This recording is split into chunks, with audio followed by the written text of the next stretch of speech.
Yo Yo Ma, welcome to Pittsburgh. We're delighted to have you back. Dvorak's Cello Concerto. This is the piece that you are known for. This is your signature piece. You are the cellist who plays the Dvorak Concerto.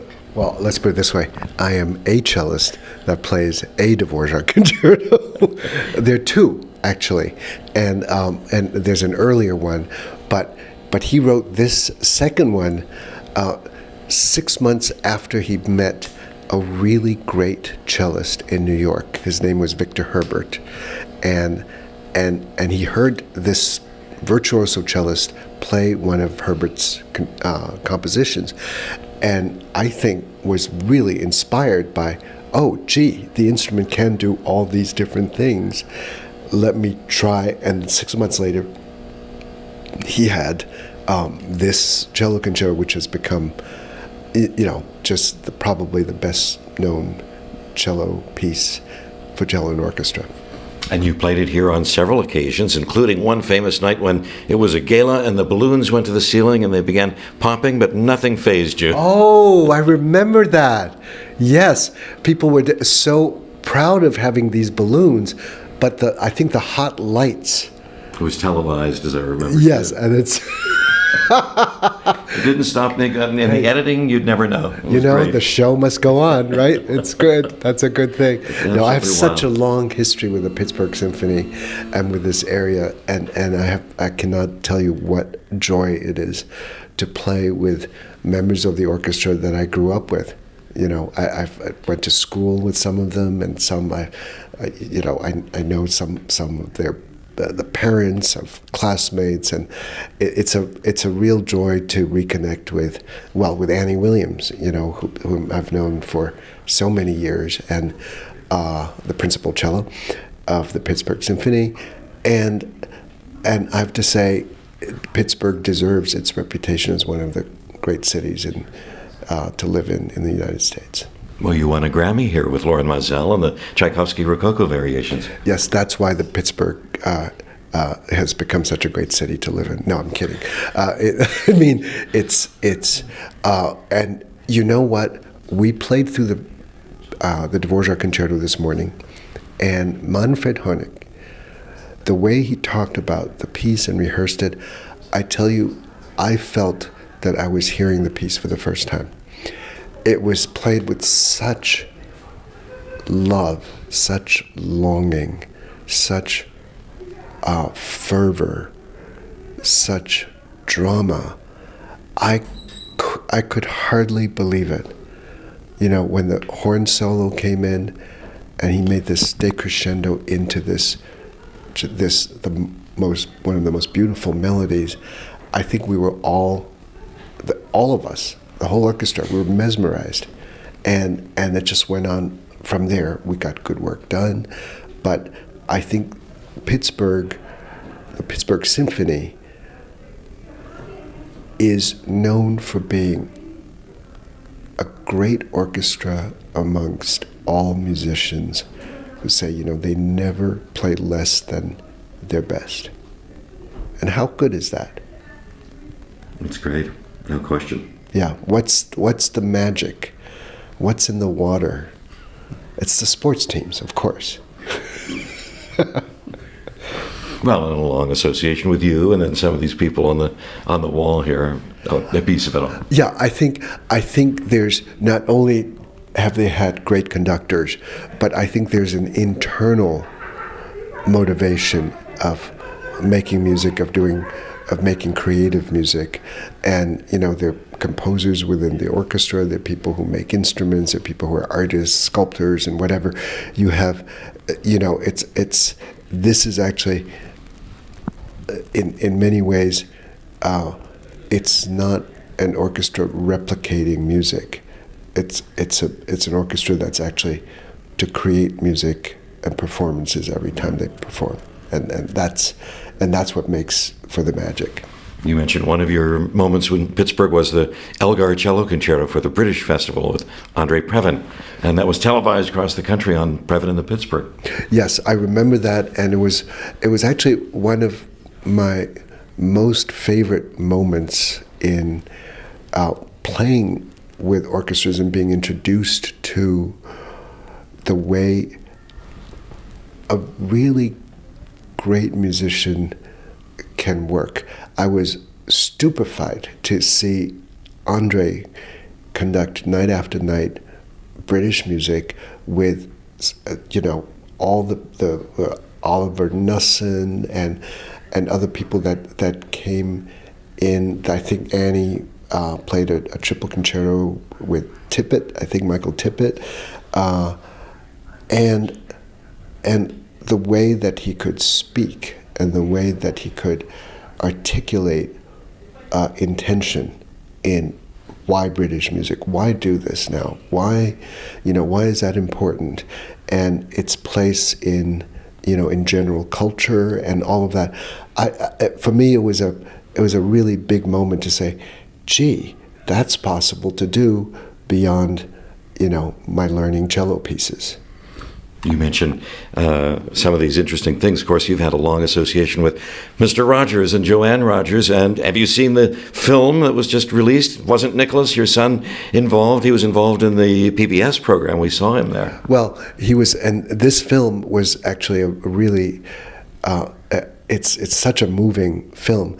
The fact that my son, Nicholas, was a producer of the film is just such an amazing thing, I think, for him to have that experience, to get to know in depth the richness behind the work of that man and his family. Not his biological family, but also the people that have worked tirelessly for decades with him, and it made me realize how much of a role model Fred Rogers was to me after I met him, without even knowing that he was a role model. And now even more so, realizing that, this is a good way to be. And his philosophy actually has so much depth, and it's so carefully thought out to make sure that children do not misunderstand what the meaning of words might be.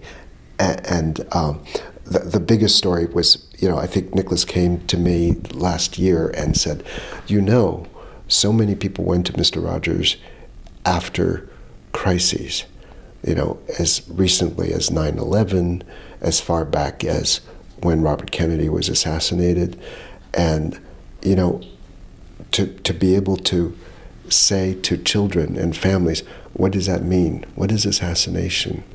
What is, and what do you do in a crisis? And his words, I think, included saying, in a crisis, my mother used to say, talking about his mother, that in a crisis you should always look for the helpers, because there are always people helping. And that's been a great inspiration, because I feel that the most important thing when I perform is to actually make the person in the audience the most important person in the room. But how do I get to know that person, right? How did Mr. Rogers get to know and write letters to every person that wrote to him in his own handwriting, personal letters? How does a performer get to kind of know an audience? How do you get to know a community? And I think, and how do you celebrate the people that are working tirelessly to make a better society, unsung heroes? And how do we acknowledge that? And so I've been thinking a lot about those questions as a result of sort of, remembering and now seeing the film and what's coming out in the film, and what we are all learning from, once again, what Mr. Rogers had to teach us. And you were trying to help in Braddock, Pennsylvania yesterday. What did you think of your visit to Braddock? Well, there's so much to learn.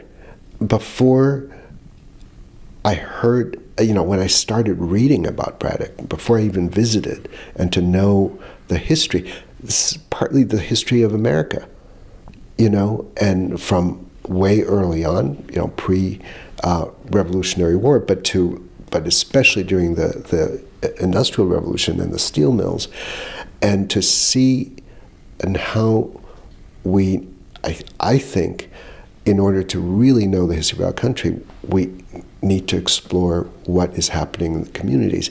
And boy, have they done and had galvanized people to, one, develop trust in the community, and then to have, the entrepreneurial talent, Superior Motors as a culinary experience, one of the 10 best restaurants in America, voted this year, and working from, and making sure that fresh produce is there, and that the women's businesses can be incubated in a place, and to make sure that the families of children that have been shot are somehow have a place to memorialize and to heal, so that they can go on and lead positive lives.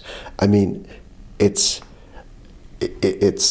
incredibly moving. It's incredibly inspiring, and to see a community like that gives one hope to say, wait a minute, here are great examples of people who are working 24/7 to create things, and how can we actually learn from that? What can we do? What knowledge can we take to our own communities, and to in some ways stimulate that kind of energy? And it's part of your visit was part of a Kennedy Center initiative, Arts Across America. Yes, and what I am so grateful for, to be able to have been on 3 of those sort of trips, learning trips went to Corona, California, which is outside of Los Angeles, and we went to Broward County, which is included where the Parkland shooting was. We didn't go to the school, but we actually saw, again, amazing people who created a high school, a performing arts high school, an elementary school, and an sort of like a place called the Fat City, which is sort of like a community of people that includes artists, videographers, printing, that actually works as like an arts district, and people have been working hard, and it's great to see, and it's great to just again learn from what people are able to think of when they want to make something happen. I'm hoping to catch you up at Chautauqua this summer. The Silk Road Ensemble will be there. Great. That's also, that has another place that has an incredible history. Those homes that were built, I think it was a Methodist colony, right? And for thinking, for study, and for whatever. And it's now morphed into a beautiful educational, cultural retreat for people of all ages. And I think, again, another treasure in our country that's pretty remarkable. You are a national treasure, and we're delighted to have you back here at Heinz Hall in Pittsburgh, Pennsylvania. Please come back soon. Have a great summer as you head off to Chicago from Pittsburgh and all the stops in between. Tanglewood, I know you'll be back there this summer. We hope to hear from you here at Heinz Hall again often. Jim, it's always great to talk with you, and we've known each other for a long, long time, and it's great to see you looking well and healthy. Well, on behalf of everyone at WQED and our listeners, you would not believe how many people have chosen your 8-CD set of cello masterpieces as a thank you during our fundraising drives. We offer it at the $100 level, so you're helping to get public radio supported with your work too. Well, we are such great fans and supporters of public radio. It is such a great service to our country to have that number of dedicated people trying to give us the best possible information in a timely fashion. And you'll be able to see Joanne Rogers while you're here? Absolutely. I think she's coming to the concert tonight. All right. And she's appearing on the Today Show on Monday, and she's going to be on Jimmy Fallon. So she's she's making the rounds. And that lady is a force of nature and a very worthy companion to Fred Rogers. Well, your son Nicholas came to WQED to do some of the filming, so give him our regards as well. Well, thank you very much, Jim. All the best. Thank you.